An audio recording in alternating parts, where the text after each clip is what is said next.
Balik lagi di Secangkir Kopi bareng gua, Raffi dan Dava, dan satu lagi seorang wanita paling cantik cuman tidak Aduh. on cam yaitu Mbak Putri. Halo.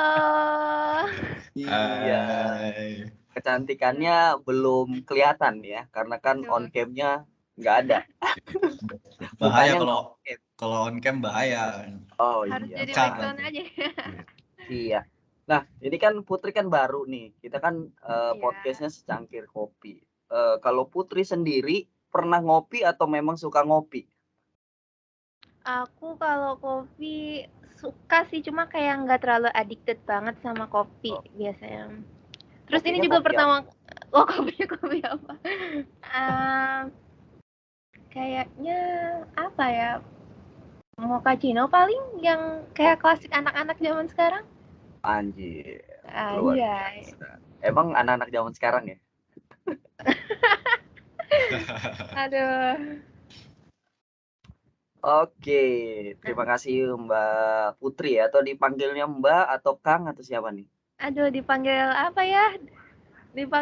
Jangan dipanggil Mbak dong, gue merasa tua banget. Teteh.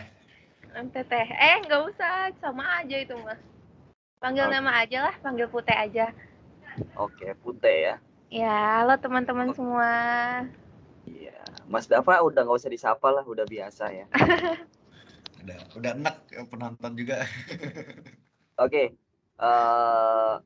malam ini malam minggu yang spesial. Ya nggak ada yang nggak spesial sih di malam minggu bareng kita. Kita kan bakal ngobrolin sesuatu hal yang memang lagi hype-hype-nya gitu ya, seperti biasa kayak kemarin-kemarin. Kayak kita kemarin ngomongin sebuah organisasi, kita masukin ke tanda petik organisasi yang memanfaatkan kemanusiaan untuk nilai uangnya. Yes. Kemudian kali ini kita bakal ngomongin mungkin permasalahan kampus Merdeka. Oke, ngomongin kampus Merdeka, yang lu punya pendapat terkait kampus Merdeka itu apa, Mas Dava atau Mbak Putih? Silakan Bang Dava duluan. Sebenarnya sih kita bukan ngebahas kampus merdekanya kan.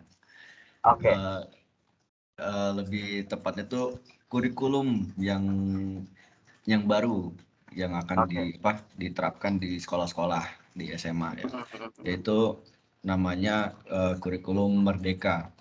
Kurikulum Nah, Merdeka. Oke. iya. Ya mungkin ada kaitannya juga dari program kampus Merdeka juga kali ya. Saya juga belum telusuri secara mendalam. Tapi yang saya tahu nih dari kurikulum Merdeka itu, eh, saya sempat ngobrol sama beberapa guru di SMA beberapa hari yang lalu. Mereka memberitahu saya itu kurikulum Merdeka itu kurikulum di mana anak-anaknya itu lebih banyak praktikum. Oke. Itu secara singkat seperti itu ya. 70% praktikum dan 30% itu teori di dalam kelas gitu. Nah, ini saya lansir dari artikel biar lebih jelas lagi ya. Apa itu kurikulum Merdeka? Jadi kurikulum Merdeka itu adalah suatu kurikulum pembelajaran yang mengacu pada pendekatan bakat dan minat. Ini yang dimaksud kita bakal anak-anak tuh bakal lebih banyak praktikum. Di sini para pelajar, baik siswa maupun mahasiswa, nah jadi nggak cuma di SMA SMP, tapi ternyata juga di kampus-kampus ya, dapat memilih pelajaran apa saja yang ingin dipelajari sesuai dengan bakat dan minatnya gitu. Kurikulum atau program Merdeka Belajar ini diluncurkan oleh Menteri Pendidikan, Kebudayaan, Riset, dan Teknologi. Menterinya Pak Nadiem Makarim sebagai bentuk dari tindak evaluasi perbaikan kurikulum 2013. Sebelumnya, kurikulum ini juga disebut sebagai kurikulum prototipe yang merupakan salah satu bagian dari upaya pemerintah untuk mencetak generasi penerus yang lebih kompeten dalam berbagai bidang.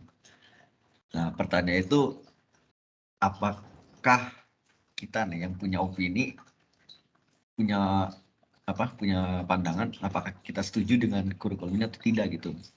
Apakah ada kelebihannya atau kekurangannya atau tidak gitu. Itulah yang akan kita telusuri di sini hari ini, malam ini maksudnya. Oke,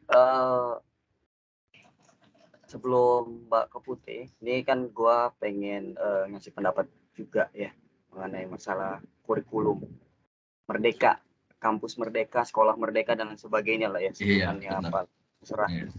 Tapi menurut gue gini ya, oke sih sebenarnya programnya bagus dan memang terlihat apa ya istilahnya mengutamakan sebuah praktek ya ketimbang teori dan lain sebagainya. Tapi sorry to say ya, kebiasaan orang Indonesia, kebiasaan pemerintah Indonesia adalah selalu merubah oke lah. Memang kurikulum sebelumnya nggak baik ya. Kemudian kurikulum sekarang bagus gitu. Kemudian mungkin di pemerintahan, oh ini kurang bagus, dikasih nama yang lain lagi. Dan itu sudah biasa gitu kan. Iya. Ya. Walaupun memang dibalut dengan nama yang berbeda-beda, ujung-ujungnya akan lebih banyak ke teorinya ketimbang praktiknya. Ya, gua sih nggak tahu apakah memang nanti ke depannya lebih banyak praktiknya atau kayak gimana. Dan yang tidak membebankan sebenarnya, tidak membebankan benar-benar merdeka itu dalam artian merdeka secara keinginan, merdeka secara kemauan si siswa atau mahasiswa ini untuk menjadi yang terbaik gitu. Karena gue baca-baca sedikit, memang ada beberapa program terutama di kampus Merdeka itu ada 8 program. Ya gue nggak terlalu membaca secara rinci, intinya adalah memang di kampus Merdeka atau sekolah Merdeka itu adalah mengutamakan memang untuk kesiapan kita bekerja Ya, atau betul. misalkan mengasah skill untuk bekerja, wirausaha dan lain sebagainya. Itu menurut gue bagus ya. Tapi ya ada hal yang harus benar-benar dibuat dan dibentuk itu ya kalau misal memang ini bagus ya silakan lanjutkan. Ya intinya adalah lanjutkan sampai kapanpun itu gitu. Dengan nama yang sama aja. Jangan sampai ada perubahan kurikulum dan lain sebagainya sehingga akan sama aja gitu. Yang akhirnya kasihan sama guru-gurunya juga. Iya nggak sih? Iya. Sebagai tenaga pekerja sebagai tenaga pengajar maksudnya ya. Pengajar gitu kan, dosen, guru dan lain sebagainya sebagai tenaga pengajar kan memang harus beradaptasi dengan program-program pemerintah yang baru. Itu sih menurut gue, pandangan gue ya memang secara rinci bagus, tapi secara praktek kita nggak tahu gitu kan. Nah ya itu tadi pendapat gue adalah seringnya perubahan pemerintah, berubah juga kebijakan, nama juga dirubah dan lain sebagainya. Itu menurut gue yang selalu jadi kebiasaan di Indonesia gitu. Menarik sih sebenarnya gitu kan, tapi ya itulah yang terjadi gitu. Oke. Itu kan pendapat gua nih ya. Pendapat Dava memberikan sebuah gambaran awal gitu ya. Itu pendapat gua. Kemudian Mbak Putih atau misalnya Mbak Putri mau memberikan informasi atau misalnya tanggapan juga boleh nih terkait masalah kampus merdeka, sekolah merdeka atau kurikulum merdeka, itulah sebutannya. Seperti itu. Oke, makasih Bang Rauf buat waktunya. Makasih juga Bang Dava untuk intronya. Jadi untuk kurikulum merdeka itu kan aktif tahun ini ya. Itu Nadiem Makarim keren banget. Soalnya udah Kemenristek kan dimasukin ke Kemendikbud ya sekarang ya. Iya. Dibubarin. Jadi tambah besar, terus dia juga harus ngubah kurikulum lagi, dan sekarang itu 2020 ini adik-adik saya juga 3 orang lagi pada sekolah alih kurikulum jadi kurikulum merdeka nih. Nah, yang paling kelihatan bedanya tadi benar itu lebih kebanyakan prakteknya, lebih banyak aplikasinya. Misalnya kayak matematika nih, teorinya 1+1 sama dengan 2. Nanti ada prakteknya, misalnya kayak satu apel sama satu apel jadinya 2 apel. Jadi lebih ke gitu sih. Terus yang paling bagusnya tuh kayaknya di profil pelajar Pancasila yang tadi saya sempat searching juga di beberapa artikel, itu kayak yang paling menarik dari kurikulum Merdeka ini. Jadi dia tuh mirip banget sama pendidikan karakter zaman Pak Muhajirin tahun awal-awal kurikulum 2013. Cuma kalau waktu tahun 2013 itu zaman saya SMP, itu nggak sebagus yang sekarang. Kalau dulu tuh paling cuma kayak dikasih pojok rubik gitu di LKS, terus kayak penanaman budi pekerti gitu. Kalau sekarang tuh masuk ke silabusnya, jadi ada penanaman karakter yang lebih kuat nih di kurikulum Merdeka ini. Terus juga cuma kalau kurikulum Merdeka ini bisa dibilang nyusahin banget sama guru. Terus aku juga setuju sama pendapatnya Bang Rauf nih yang kalau merdeka-merdekaan gini emang lebih cocok ke anak-anak kuliahan sebenarnya. Kalau anak-anak SD yang kiranya apa ya, yang masih hobi main terus kita kasih kurikulum merdeka nih kayaknya kurang deh, kurang kompatibel banget, kurang siap. Dan kan kalau kita lebih banyak actionnya biasanya kan dari segi pembiayaan dana, terus penyiapan skill gurunya itu kan lebih besar. Sedangkan yang kayak kita tahu aja nih lagi zaman-zaman kita udah mendekati resesi-resesi gini, lagi parah-parahnya ekonomi, dan kita harus apa namanya, nyediain dana buat persiapan kurikulum Merdeka ini. Kayaknya kalau dari dari aku sendiri bagus, cuma belum tepat aja deh kalau untuk pengaplikasiannya sekarang. Oke, udah deh itu dong. Iya, menyinggung masalah terkait ya itu tadi ya, nggak cocok dan cocoknya ya. Ya kita nggak tahu sih grade-nya, maksudnya setiap SD, SMP, SMA apakah memang sama semuanya atau beda.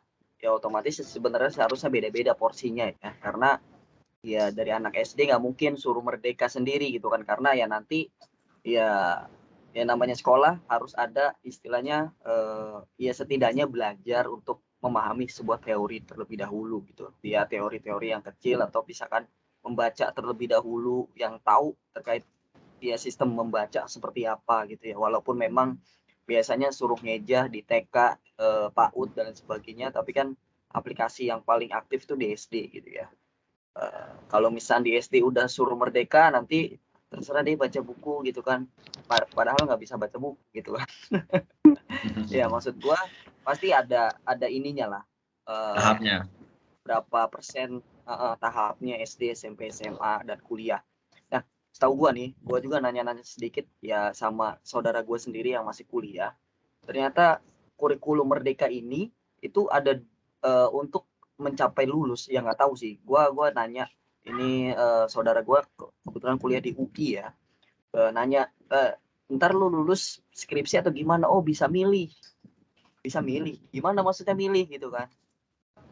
Skripsi atau magangnya itu 6 bulan atau kayak gimana gitu ya, magang. Kemudian habis magang ngapain gitu kan, ya magang bikin laporan gitu. Ya sebenarnya sih sama-sama aja, skripsi ya anggaplah dengan magang itu kan membuat laporan gitu akhirnya gitu kan, membuat laporan, meneliti dan sebagainya, ya sama aja. Tapi secara rincinya kalau magang 6 bulan ya berarti kan ada praktek yang benar-benar harus dilakukan sesuai dengan jurusannya gitu kan. Kemudian membuat laporan dan itu lulus. Yaitu di UI ya, di UI Universitas Indonesia.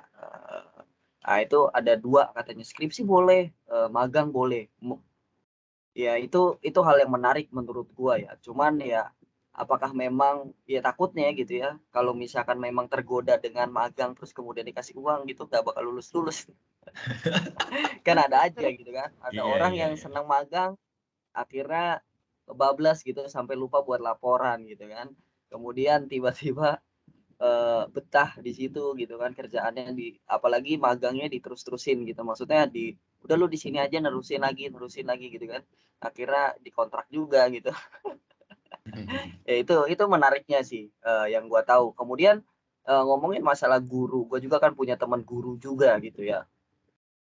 Memang kemarin itu ada isu ya, ada pelatihan dan lain sebagainya tentang terkait masalah kurikulum yang baru ini gitu kan. Tapi infonya kurikulum ini sebenarnya sudah pernah dilakukan di sebelum dia kan guru misal di guru negeri ya dulunya adalah guru sekolah swasta gitu ya. Pengaplikasiannya hampir mirip kayak sekolah swastanya dulu gitu kan. Akhirnya diaplikasiin ke kurikulum yang ini gitu, hampir mirip dan lain sebagainya gitu. Tapi pandangannya adalah semua guru mungkin ya kalau gue dapat obrolan seperti itu adalah karena pelatihannya singkat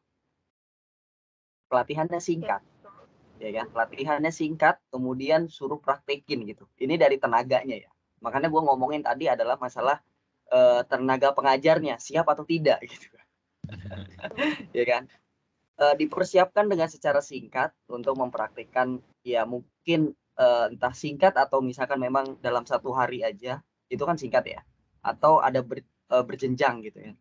Gue nggak tahu gitu ya, semoga aja sih di 1 hari itu untuk perkenalan aja atau training perkenalan, istilahnya kalau bahasa perusahaan adalah business knowledge-nya dulu ya, kemudian ada tahapnya selanjutnya. Itu yang kepengenin adalah si guru ini selalu ada tahapnya gitu.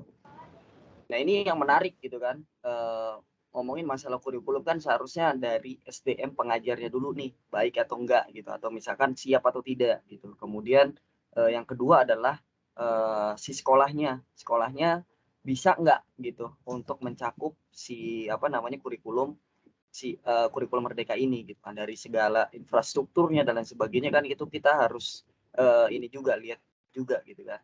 Kayak misalkan SMK atau SMA yang SMK lah terutama ya gitu ya, yang banyak prakteknya gitu kan, apakah memang menyediakan bengkelnya, menyediakan misalkan ada laboratorium dan sebagainya, itu kan yang harus ditekankan lagi nih di kurikulum Merdeka, infrastruktur dan sebagainya.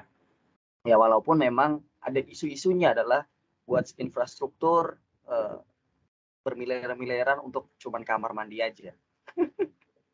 Ada kan ya, pernah dengar beritanya nggak? Kamar mandi sampai bermiliar-miliaran di satu sekolah. Oh iya, pernah Ujung-ujungnya dengar. kamar mandinya gitu-gitu juga gitu kan. Petak doang. Iya. Ya isu-isu seperti itu masih banyak lah terkait, makanya dari segi itu kita siap nggak gitu sebagai SDM-nya, kemudian infrastrukturnya dan sebagainya gitu. Itu supaya ya kita nggak cuman mengkonsep secara teoritis, tapi secara prakteknya juga harus disambung gitu ya, atau diseimbangkan. Itu yang menarik sih dari kurikulum Merdeka ini ya. Ya pro kontra pasti ada kan. Ya gue lihat sih Tentu. di sini pro kontra pasti ada, terutama kontranya itu mengenai ya tadi yang kayak gue tadi, tenaga pengajarnya siap atau enggak, kemudian infrastrukturnya siap atau enggak, itu yang harus dititik beratkan lah seperti itu. Nah kalau menurut pandangan Mas Dava sendiri ya, ini kan kita udah memberikan sebuah pandangan gitu ya, dari Iya. Mbak Putih, kemudian dari gua, dari elu kan belum nih sebagai pembuka. Ya, pendapat gua tentang kurikulum ini yang sudah diterapkan di kampus ya, terutama ya yang saya lihat secara nyata, beberapa perusahaan kan udah mengeluarkan program internship mereka kan untuk pada tiap kampus gitu, Ya, ya. termasuk kampus swasta. Menurut saya itu sangat apa ya? Ya mahasiswa sih seharusnya sangat bersyukur sih udah udah dibantu seperti itu gitu tuh. Apalagi mereka nih yang bakal lulus tahun ini nih benar-benar ya dituntun lah gitu tuh sama pemerintah. Nah untuk yang di sekolah terutama SMA ya yang saya lihat ya, karena saya beberapa hari yang lalu habis dari sekolah saya dulu untuk ngobrol dengan beberapa guru kan mengenai ini. Itu yang saya dapat ya itu ya nggak jauh beda dengan pendapatnya Bang Raffi, yaitu tenaga pengajar itu banyak yang kurang siap gitu tuh.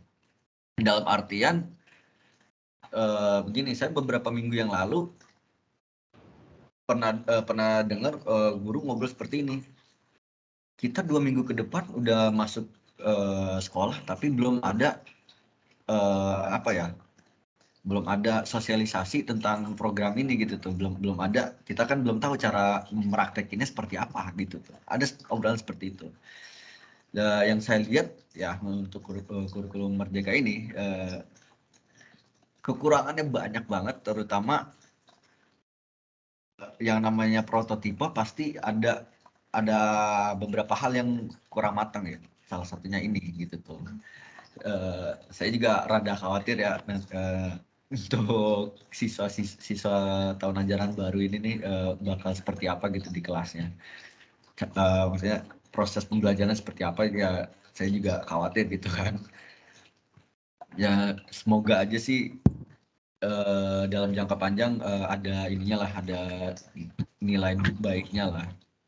Cuman kan ya ini tadi ya kekurangannya itu yang jelas nyata itu adalah kurikulum Merdeka Belajar ini belum matang gitu, dan masih banyak kompetensi sumber daya manusia yang kurang gitu tuh.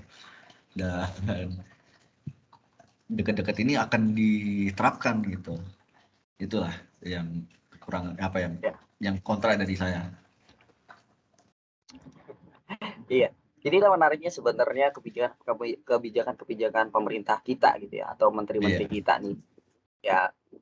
Ya baru-baru kemarin juga kan kita ngomongin masalah JHT ya. JHT yang harus dicairkan hanya di umur misalkan ketika pensiun sesuai dengan programnya. Yang langsung dibicarakan kepada umum, akhirnya kan banyak yang tanda petik yang kontra gitu kan. Kok ini itu kan hak kita dan sebagainya. Begitupun terjadi dengan ya tentang masalah pendidikan juga nih gitu kan, tiba-tiba langsung koar, langsung bilang yang lainnya belum siap gitu kan. Sama aja sih sebenarnya gitu kan. Jadi kebijakan tersebut tidak disosialisasikan secara secara matang dulu, baru ya intinya gini lah. Ada silent mode. Maksudnya silent mode ini adalah ambil sekolah terlebih dahulu yang ingin menjadi sebuah percontohan dulu gitu. Seharusnya kan gitu. Maksudnya sebagai ya kita kan kalau misalkan mau ngetes itu baik atau enggaknya kan kita harus punya percontohan dulu.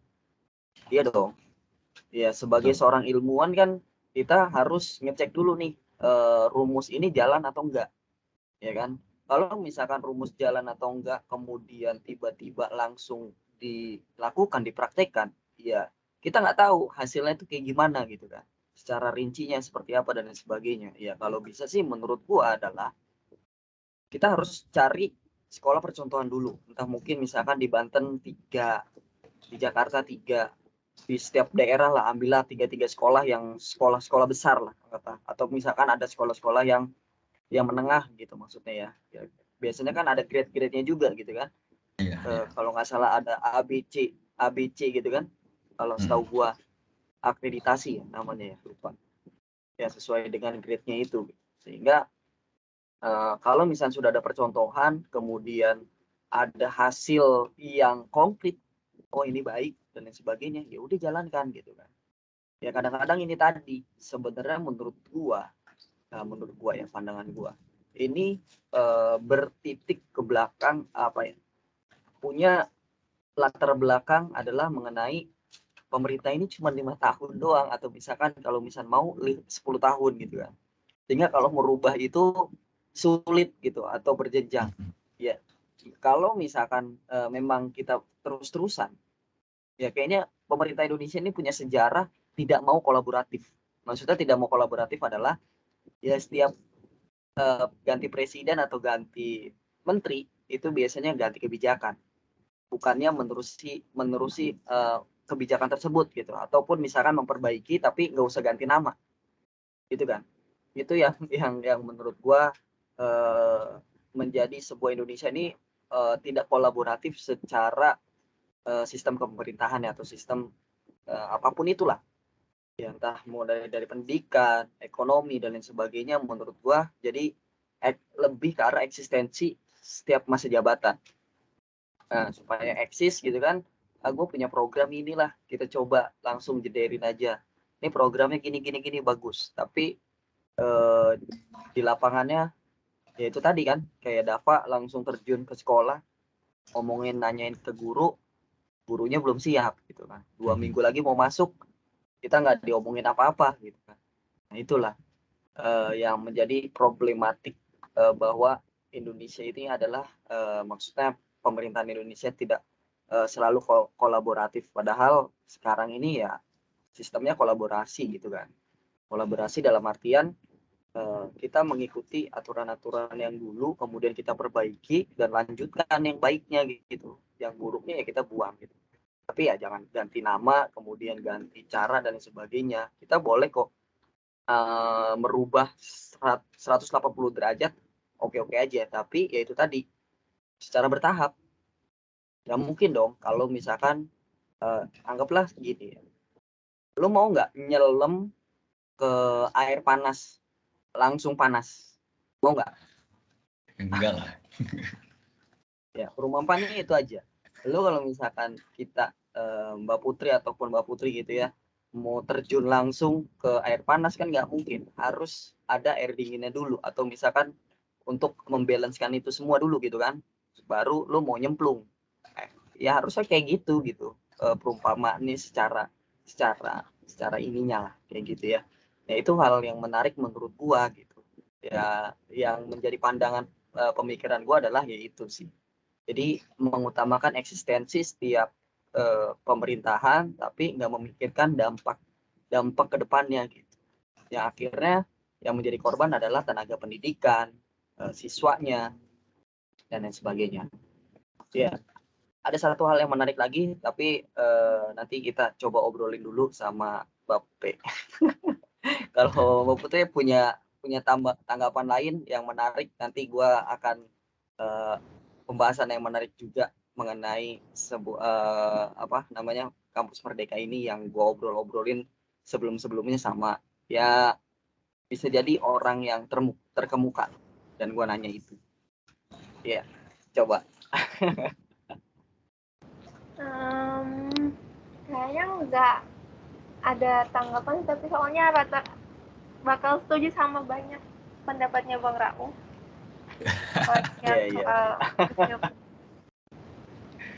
Aduh, bingung banget mau nanggapinnya. Tapi kayak udah deh, itu aja paling keren. Oke, ada hal yang menarik pembahasannya adalah, entah obrolannya gue lupa. Lapangan kerja kan memang lagi sempit ya, maksudnya lagi sedikit dan lagi banyaknya PHK di mana-mana dan sebagainya. Tapi kita sebagai insan ya, atau misalkan sebagai manusia Indonesia nih gitu ya, dari SMP, SD dan sebagainya, itu selalu, sorry to say gitu ya, kita dididik untuk menghafal. Kemudian kita dicetak, yaitu tadi dicetak sebagai orang pekerja ya. Secara garis besarnya adalah kita dicetak dan diarahkan untuk menjadi seorang pekerja. Jangan-jangan ini kutipan yang gue obrolin sama orang itu ya. Jangan-jangan konsep Indonesia ke depan adalah menciptakan budak-budak kerja untuk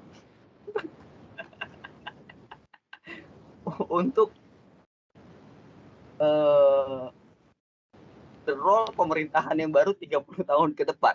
Dengan artian adalah banyaknya pemasukan, masuknya tenaga asing dan lain sebagainya. Itu obrolan yang menurut gua kayaknya relate banget gitu ya. Jangan-jangan kita emang dicetak sebagai budak pekerja gitu ya, bukan sebagai sebagai leader dan lain sebagainya. Nah, menurut tuh pandangan lu gimana? Pengen Putri ngomong boleh? takut. Nggak apa-apa. Disclaimer aja. Obrolan. Disclaimer ini hanya opini gitu ya. Kita punya opini. Yang namanya opini itu kita harus saling menghargai, mau itu benar mau itu salah. Iya. nggak apa-apa. Kita di sini nggak ada benar atau salah gitu kan. Iya. Yang penting adalah disclaimer dulu bahwa lu ini opini lu, nggak apa-apa. Aduh, Itu ini yang menarik ketahuan. ya, obrolannya menarik. Ya bener. Kalau soal itu bener banget sih bang. Soalnya kayak gue ngerasa kan udah lulus nih kuliah, terus udah ngerasa dunia kerja tuh gimana, kayak ngerasa bener anjir, kayak wow, Indonesia tuh apa semuanya emang kita digituin gitu tuh. Soalnya kalau dibilang pekerja, emang kita pekerja, buktinya aja yang kemarin Omnibus Law itu kan bikin kita kayak seolah-olah gimana ya, emang bener kata Bang Raf, kita tuh kayak disiapkan buat jadi pekerja gitu tuh. Terus kalau ngomongin soal biaya nih untuk ngebangun kayak misalnya kita jadi founder atau pendiri gitu, dibilang gitu tuh nggak ada duitnya bang, kita bang. Yang Iya, punya duit kan yang itu bang. iya benar-benar. Jadi ya gimana ya, bener banget kalau apa namanya tagline Bang Rauf tadi yang bilang Indonesia tuh disiapkan buat jadi pekerja, karena Iya. dari ya dicetak gitu loh, jadi nggak dikasih, nggak gitu lah pokoknya. Duh, takut salah ngomong lah. Boleh dapat tambahkan dapat. Ya, setelah Anda apa ya memberikan pandangan seperti itu, kalau dipikir-pikir sih iya juga ya gitu ya. Sa- saya sebagai seorang freelancer, Yap. ya, saya sebagai bos diri sendiri gitu tuh ya, merasa nyaman saat ini gitu tuh untuk apa melakukan kegiatan yang menghasilkan gitu ya, untuk duit sendiri ini sendiri kan gitu. Tapi saya sebagai freelancer pun dikucilkan gitu sama orang-orang yang sudah bekerja gitu, yang sudah punya penghasilan tetap gitu ya. Jadi memang sih orang-orang ini nih yang sudah punya pekerjaan ini nih memang benar-benar apa ya, secara tidak langsung itu ya budak korporat mereka gitu ya. Jadi kalau kita udah punya pekerjaan nih seperti Mbak Raffi sama Mbak Putri ya, udah secure kan, udah ada penghasilan tetap ya, udah merasa nyaman di situ. Tapi kedepannya kan kita kan nggak tahu ya. Iya. Dalam artian ya ini, kalau kalian sadar ya kalian dicetak untuk jadi budak korporat doang gitu, untuk perusahaan Iya. doang gitu, bukan untuk diri sendiri gitu kan. Orang bekerja kan selain buat apa, selain nyari duit kan buat mengasah skill gitu kan, melatih berorganisasi ya kan, seharusnya tuh ya. Seharusnya kan selain dibawa fun ya, dibawa serius iya gitu, dibawa fun iya, tapi harusnya menyenangkan gitu kan. Yang orang bekerja itu kan terutama kan harus melakukan pekerjaan itu kan dengan nyaman ya kan. Tapi ya pengalaman dari teman-teman ya, mereka yang penting kerja gitu, yang penting ada duit.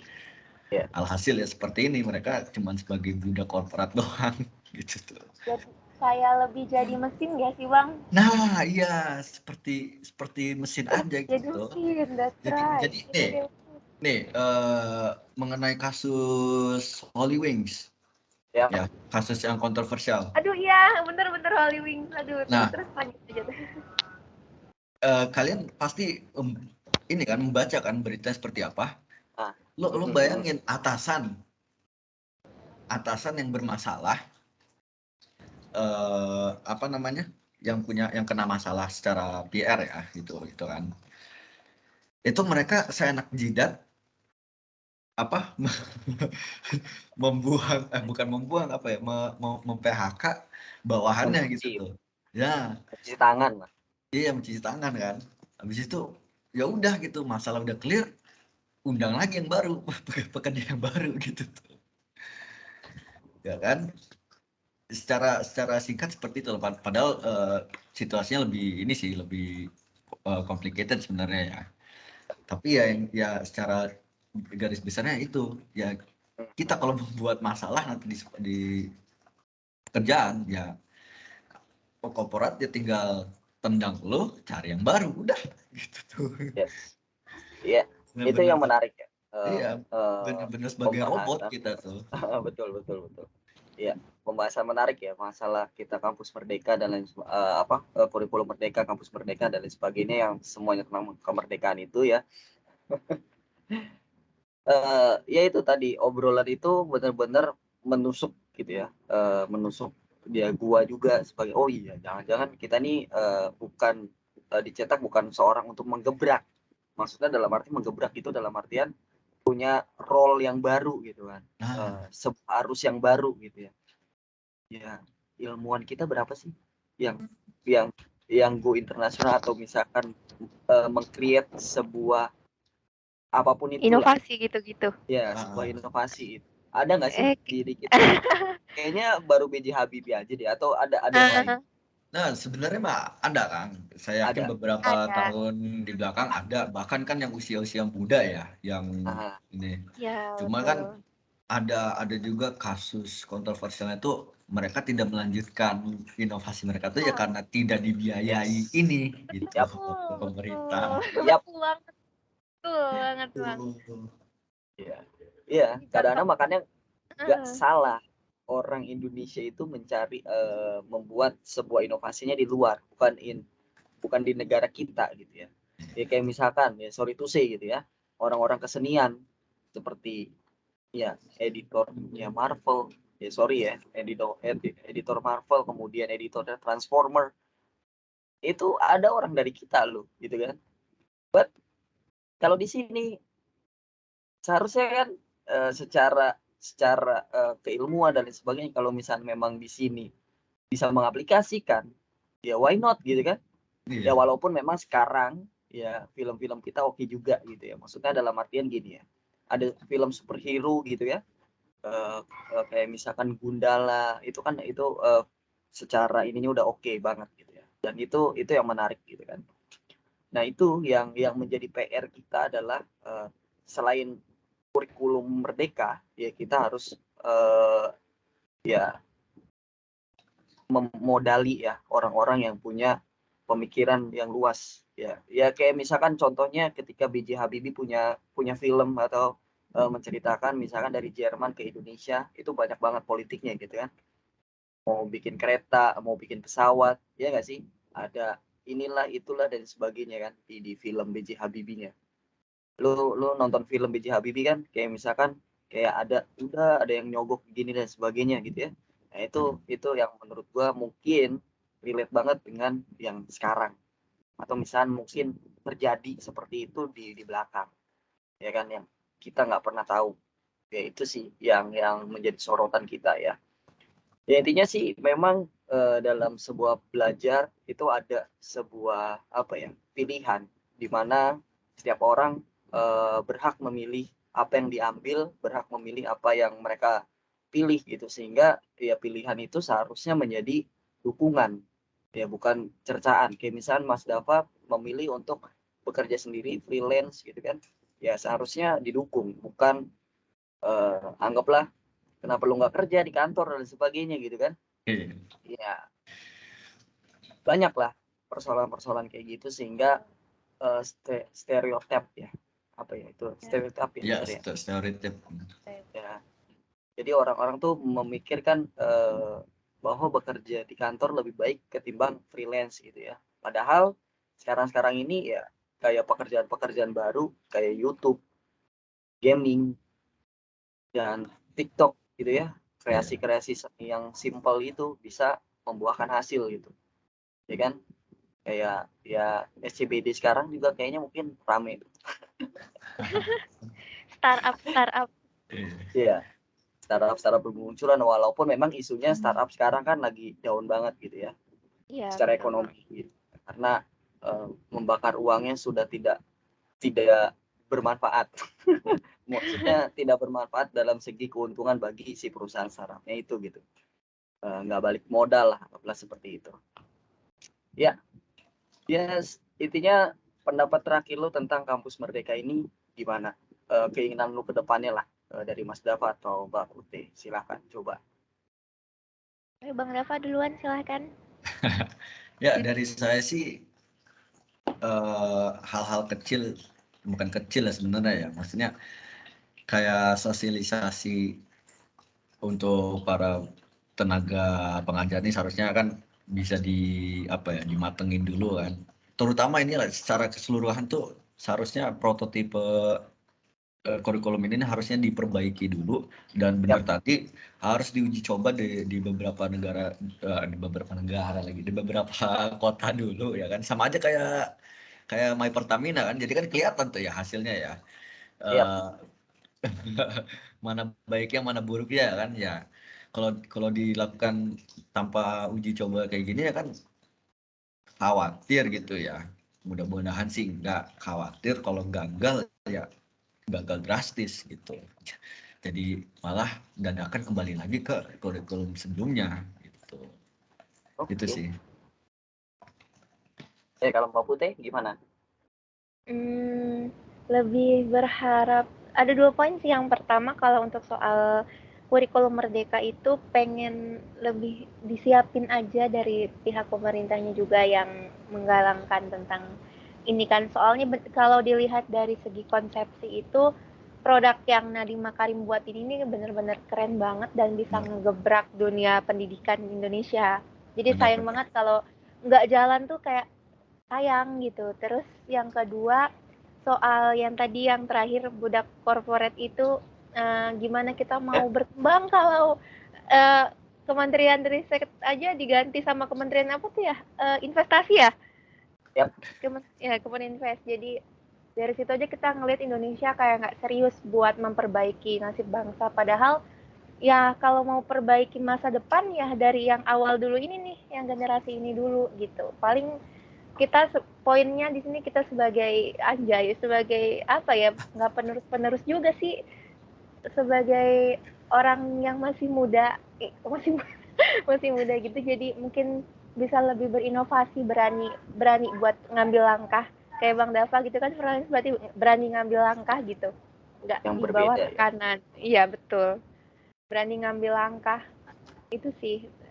Makasih banget loh Bang udah dikasih waktu buat ikutan. Oke, thank you juga buat Mbak Putri, kemudian Mas Dava udah sharing-sharing ya terkait masalah kurikulum Merdeka ini ya. Jadi kita sama-sama punya point of view dan latar belakang juga dari, kan ketahuan gitu, maksudnya latar belakangnya kita berbagi dari sini dan sebagainya. Itu poin-poin yang penting banget yang diceritain. Oke, thank you untuk sharing-sharingnya.